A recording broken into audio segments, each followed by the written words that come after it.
Welcome back, everyone. We're here again on YouTube and LinkedIn with another exciting episode of the Top Innovator Series. My name is Josef Martens, and I'm thrilled to introduce our guest today. With us today is Steve Erbentraut. He is the VP of Marketing Operations for MetLife.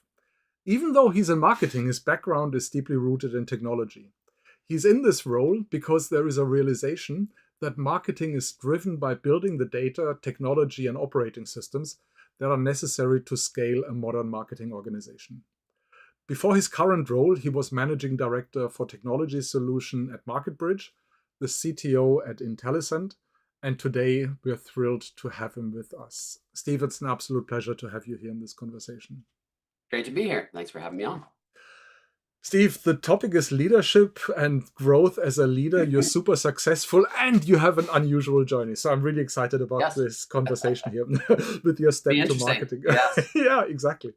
Um, Before I go into that step, I would just take a look at the whole journey that you've had. When you reflect on the success that you had, what do you think are some of the ingredients for your success? What got you to where you are today? Oh, good question. Um, I think if I think back to my very first job, so I just to give paint a little bit of background on sort of my journey. So Hmm. I got my education, computer science, got a CS degree. First half of my career, I spent writing software. And one of my first, professional jobs, I worked at a company called Blackbaud. They make big sort of fundraising database software, and I worked in their professional services division. And so we were sort of responsible for doing the data conversions from uh, new customers that bought into the product, moving all of their data from one product to another. And then we also handled integration. So Blackbaud started to buy up a lot of different niche players in the fundraising Okay. space, and so we often integrated. And it was sort of it was a little bit of a ugly, messy job. And they were this was sort of pre-IPO, and so they were scooping up these companies, and we were dealing with these really ugly like conversions and integrations. And I was in a team of maybe 50 or so people, and I sort of raised my hand, to get into the mess very, very quickly. And I kind of signed up for the kind of just dirty, messy, new things. And it gave me, I saw an opportunity um, to you take a little bit of a contrarian path. So while 90% of the team was kind of working on the flagship products and all of the Okay. well-established things, it gave me opportunity to get a little bit of leadership very early in my career. I was, Mm. maybe my in, first year or two in, and I had a team of, two or three people. I wasn't sort of formally a manager yet, but I got to develop some expertise, and then, I brought some people along, and so it just gave me a very early, um, feedback signal that there's opportunity in the road less traveled. Okay. And that has been a little bit of a theme that has carried with me. We'll get to the end of this story talking about how did a computer science guy end up in Right, marketing. right, right. So clearly there's like some through line that stuck with me. And so um, I guess going back to your original question, I started to sort of make a pattern for that, and look for opportunities where maybe other technologists didn't really want to wade into it. I saw those as opportunities, and I think that really helped me. Hmm. It gave me kind of early leadership opportunities. I don't know, it gave me, I think, a lot of Hmm. latitude throughout my journey. So the road less traveled. That's what I hear as the headline here, Yes. as sort of the mantra, if you want, for your Yeah. journey. What was that like? I imagine there must have been a moment where a little bit of courage was necessary, or maybe a little bit of a push by someone else, maybe even.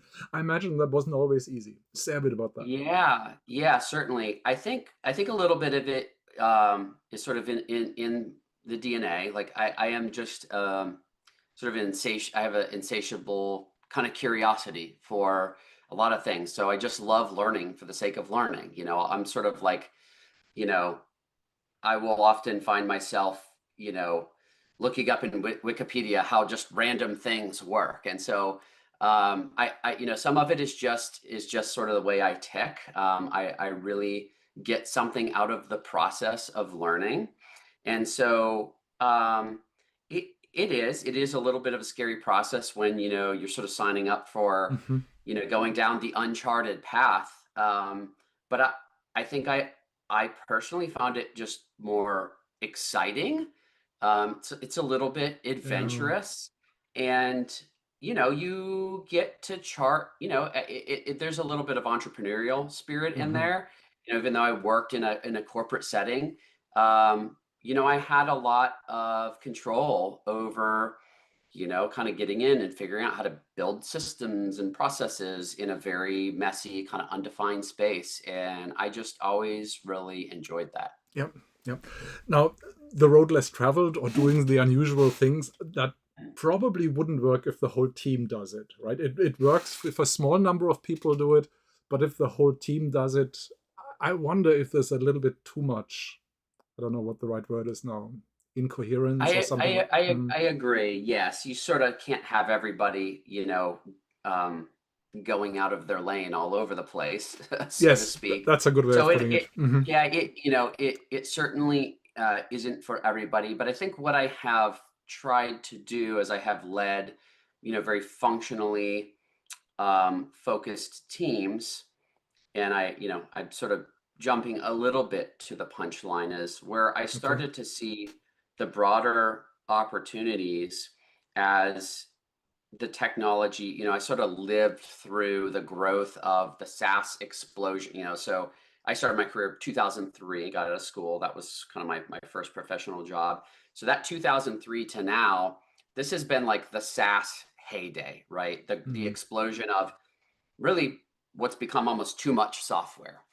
Um, and through that, sort of following that curve, as technologies matured, um, I I saw an opportunity specifically with technologists where learning more about, kind of embracing more about the business domain of whatever software problem you were trying to solve, that was another gap. And so I think certainly a lot of technologists, they love the engineering, they Yeah. love kind of the machinery and just the process of engineering. And I certainly I had kind of one half of my brain and sort of my heart that really enjoyed that.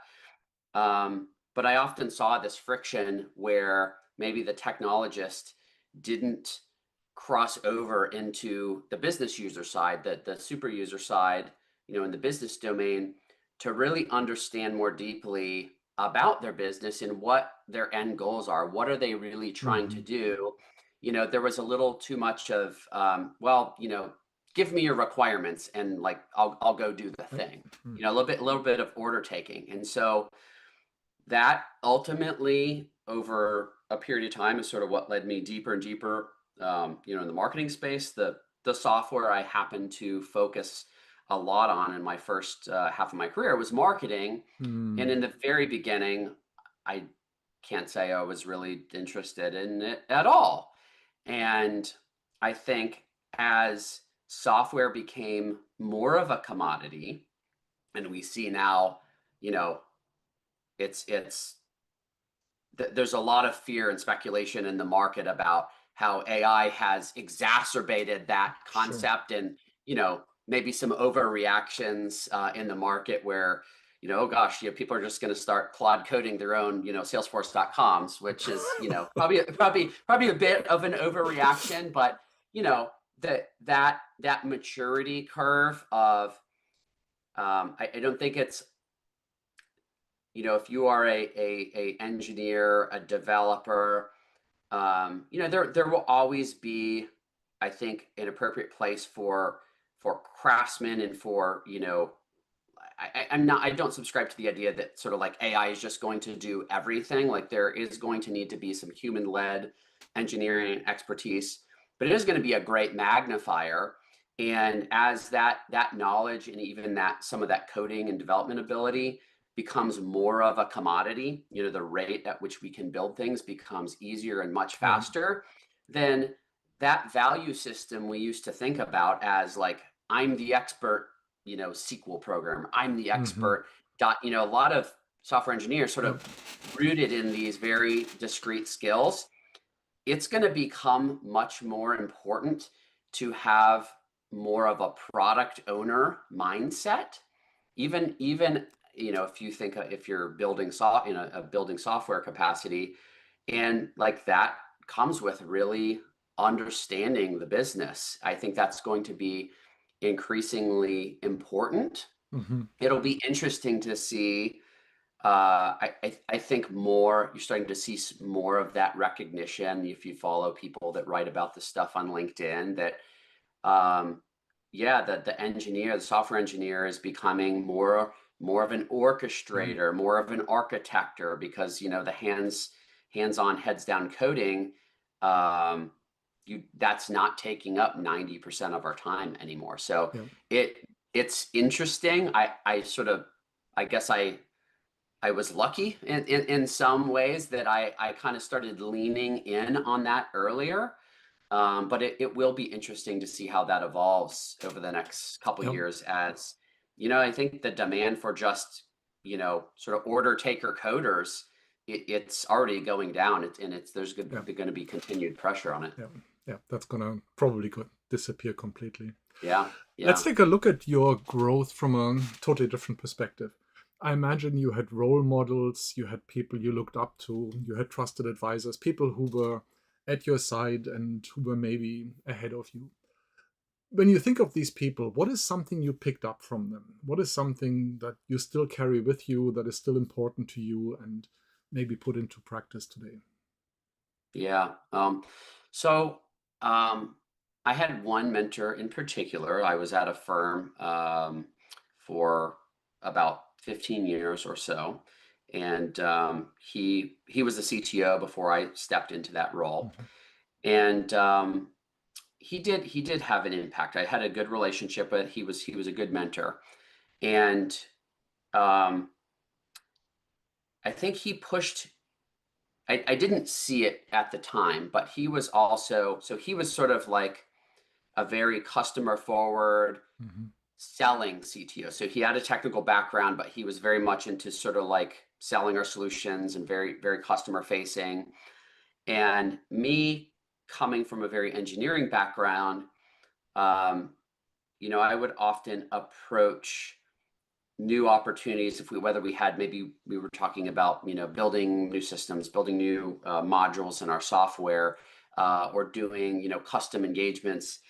And I often came from a very um, maybe academic rigor standpoint where you're trying to sort of root out all of the I'm trying to get a hold of all of the controls, um, and really like plan everything out and engineer Mhm. everything out, right? And he had this kind of selling flair to him where he was pitching, maybe not completely vaporware, but like he was selling more Yeah. ideas. It was like Yeah. we had a little bit of something, but he was definitely out over the skis selling some of the ideas, and that made me like really nervous. I was like, "What? I haven't built this thing, and what about this? And It's how are we not going to ready engineer?" yet. Hmm. My little I love engineer, it. I had the gerbil in my Hmm. head just going, 100 miles an hour, and that made me uncomfortable. So there was always this tension, and I more felt it internally.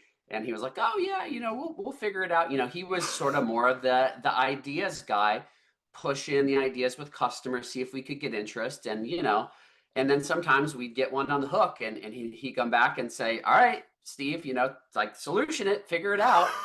And it frustrated me at the time, Hmm. because I would have approached it from a like, well, can't we sort of engineer this and plan this, and then and then we'll go to. And he was just very entrepreneurial and kind of pushed that Very cool. envelope. And as my career became, my career path sort of became more executive in leadership. um, I came to appreciate that quality, and I think in a lot of ways became I took on a lot of that as my responsibility grew, and had much more of a, business. In some cases had business development responsibilities and kind of growth responsibilities. And Yeah. you do have to push. This is sort of, I'm describing, Silicon Valley in the VC world, right, to a T. Sure. Like a lot of they literally are selling Sure. ideas. Yeah. Like now you can go vibe code something over a weekend, and you're like, here's an idea, and some of these guys will get $10 million for their idea to go do it. So um, that that definitely pushed me to. Um, I think ultimately it was. If you think about how volatile our market has become, the technology space, again, all of this disruption with AI, we live in this like increasing, there's so much uncertainty, Sure. Absolutely. and Yeah. being comfortable with not having all of the controls, I think became a really important and useful skill Yeah. in today's Yeah. world. That's a really neat story. And especially on those areas of risk taking, being comfortable with risk or uncertainty, that's not an easy change to make. That's Yeah, yeah, that's a certainly not nice from somebody, yeah, transition. coming from the engineering Right. standpoint. Right. Yeah. Right. Now, Steve, we talked about the past. I would like to look at where you are today, and not a question about roles, titles, organizations. It's about your leadership journey. When you look at where you are today, what is a next level for you? What is an area where you think there is another step for me? There is something I can learn. There is a growth opportunity for me. Yeah. Um, I think ultimately where I landed, you mentioned in MetLife, sort of in this data technology operations umbrella. Hmm. It's more of, certainly coming from this technical data background, and now being embedded inside of an organization. MetLife primarily is in a lot of insurance products. They have Hmm. some investment products, and while I have worked on the kind of consulting side of the business, working for companies, doing work for companies like MetLife. I now have recently made the jump to the client side, and I'm sort of Mm. in the belly of Okay. the beast, if you will. And so kind of my personal professional development is really actually about going deeper in on the core business side. Hmm. And so learning more deeply about how all of the insurance products work, Okay. and sort of risk and capital and investment Yeah. strategies. And so it's actually going a lot deeper in there, but Hmm. again, staying grounded and being able to sort of ladder back to um, all of the technology systems Yeah. and data systems, in sort of the, in the marketing context, sort of the marketing engine that needs to be constructed um, to drive all of the Hmm. commercial outcomes that MetLife is trying to achieve. I would say that is sort of my biggest focus now. Yep. Yep. A lot of leaders in tech, I think, realize that getting an understanding of the whole business makes sense. They should be doing it. And it's rare that someone really goes as deep as you are and even goes into a functional part of the Yeah, organization that doesn't have right, tech right, written on it, right? right, right. What would you say to these people? What advice do you have for them based on what you've discovered so far? Oh boy. Um, I think generally, I first would recognize, like, my path is a bit unique. It's Mm, certainly not for everybody. I mean, there are people that, genuinely want to stay in a functionally, technical role, technology aligned role. And I think that's okay. I do, my advice would be, um, I think kind of tactically, technology teams, and specifically, it's a little bit different if you get super into infrastructure. You're talking about network engineer. Does a network engineer need to understand how, like, the company sells their insurance products and does actuarial? Like, no, right? But right. I'm my lens is a little bit more software Mhm. oriented. That's where kind of technology meets the end user Sure. and meets the business. And so, I would encourage my technology partners, and I work very closely with my technology partners here at my new company. Mhm. And you know, it's a lever, and it is an opportunity for them to the extent that they can embrace and incubate some more of the business knowledge on the technology side. It really does give them more leverage. It helps them Yeah. to be more effective, because there is often Mhm. this divide between technology and sort of in the abstract sense, and the business users who Yeah. are the tool is just a means to an end, right? And um, I still Yeah. think that can be embraced very you know tactically. Yeah, that's great advice. And it's fascinating to see with AI. I think that almost solidifies the barrier between technology and the rest of the business. A lot of the tech leaders think of the applications of AI within technology instead of taking that enterprise perspective and asking themselves, how do I bring this to someone in a completely different part of the organization? Yeah, and AI has made it easier than ever to learn for somebody that True, knows, nothing about a true. topic. Yep, You can go ask for a summary about this and at least get a directional yep. understanding without, that is easier and faster than ever. Hmm. And so I think with the tools that we have now, there's really a lot less excuse to sort of, shrug your shoulders and say, well, I don't know, Not my that's business. not my Hmm. job. It's like, you could take a minute and know and be more informed Yep, and really more helpful to yep, your partners. yep. Steve, let me ask you a last question and then we'll Sure. wrap it up. Based on your experience in technology and looking at other tech leaders, if there is one thing that you could change about how most people lead in technology, what change would you make? Boy. Um,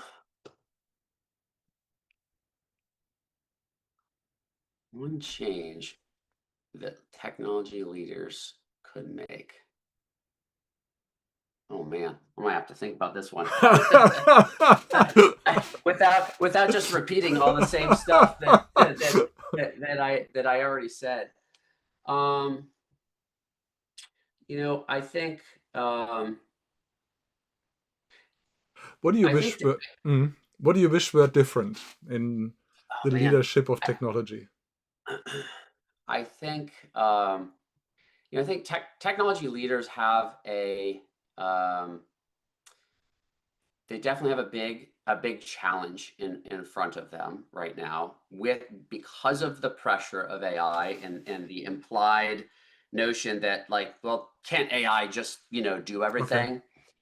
And I think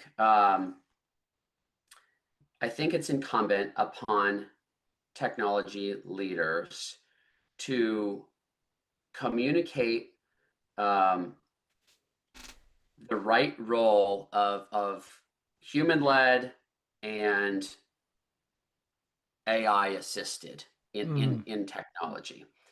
And there's sort of endless debate, and it's really at both ends. It's very polarized. You have lots of people saying, like, oh, AI is going to take everything, do all the jobs, right. and you have sort of the gloomers. They're like, well, you can never get rid of the humans.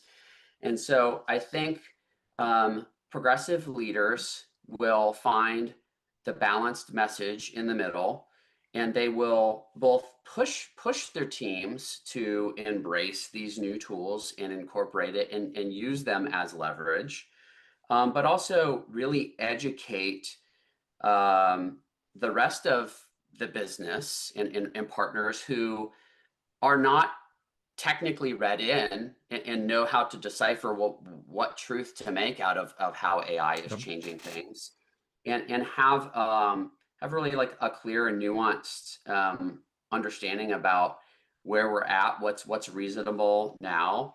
And I don't think any of us know what's coming in 24 months or Sure. 36 months. Things are changing, Yep. but I think helping those business partners really interpret all of the noise around AI and kind of the appropriate application and to, the current state that we're in. I Got it. think that's really well needed and a big opportunity that nobody's better positioned to tell that story than our technology leaders. Great point.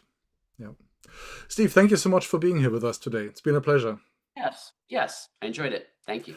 To everyone else out there, make sure to like, share, and subscribe. Join us again for our next episode, and most importantly, keep your brain cells active.